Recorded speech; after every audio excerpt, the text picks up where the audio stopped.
कलौ चंडी विनायकः, यानी इस कलयुग में भगवती चंडी और हमारे विघ्नों को दूर करने वाले गजानन जी महाराज विनायक जी, इन दोनों की पूजा करने का फल बहुत ज़्यादा है।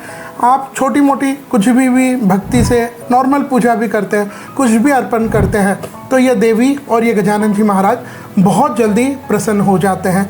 इनमें अगर हम चंडी की यानी भगवती दुर्गा की, जगदम्बिका भवानी की बात करें तो इनकी पूजा का जो सर्वश्रेष्ठ समय है वह नवरात्रि होता है। लेकिन क्या आप जानते हैं, नवरात्रि साल में 4 बार आती है, 2 बार गुप्त और 2 बार प्रकट रूप से। तो जो गुप्त रूप से आती है वह एक तो माघ के महीने में, एक आषाढ़ के महीने में, और प्रकट जो आती है वह चैत्र के महीने में और फिर आश्विन के महीने में विजयदशमी के पास। लेकिन ये दोनों गुप्त का और प्रकट का दोनों नवरात्रि का अपना अपना महत्व है।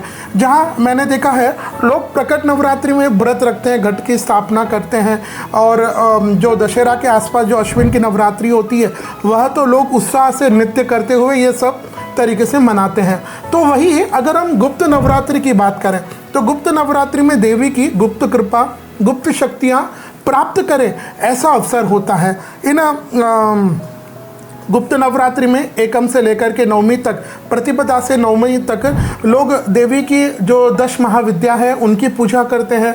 अलग अलग रूप, अलग अलग तरीके से देवी को रिझाने का प्रयास करते हैं।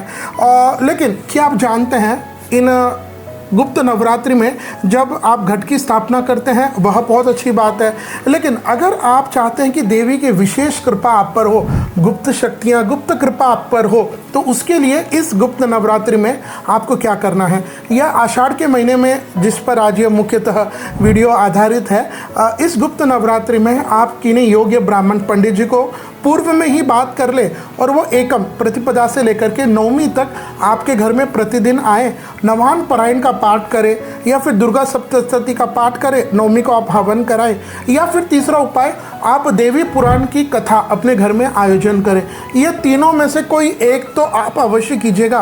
तो जब ये नवरात्रि समाप्त हो जाएगी तब तक आप महसूस करेंगे कि भगवती देवी ने, जगदम्बिका भवानी ने आपके ऊपर कृपा कर दी है। आइए जानते हैं, साल 2025 में यही गुप्त नवरात्रियों में एक आषाढ़ के महीने में आती है, वह कब रहेगी, कलश स्थापना का समय क्या रहेगा, नवरात्रि कब से कब तक रहेगी, इन पर हम विशेष रूप से चर्चा करेंगे। तो सबसे पहले यह गुप्त नवरात्रि है, यह प्रारंभ हो जाएगी 26 जून 2025 को और गुप्त नवरात्रि समाप्त हो जाएगी 4 जुलाई 2025 को।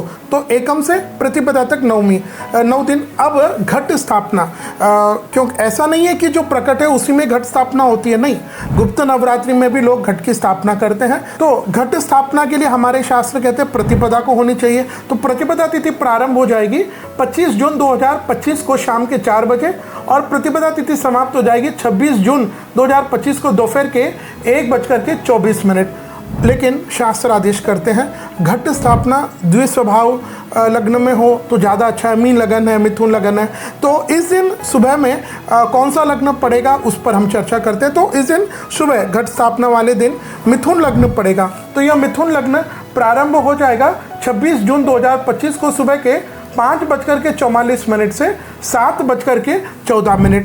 तो इसके अनुसार घट स्थापना का यह शुभ समय आपको मिलेगा विक्रम संवत 2082 आषाढ़ मास के शुक्ल पक्ष की एकम यानी प्रतिपदा तिथि गुरुवार 26 जून 2025 को। इस दिन सुबह 5:47 से 7:12 या फिर दोपहर में 11:55 से 12:42 के बीच में आप जगदम्बिका भवानी की, देवी की घट स्थापना करें।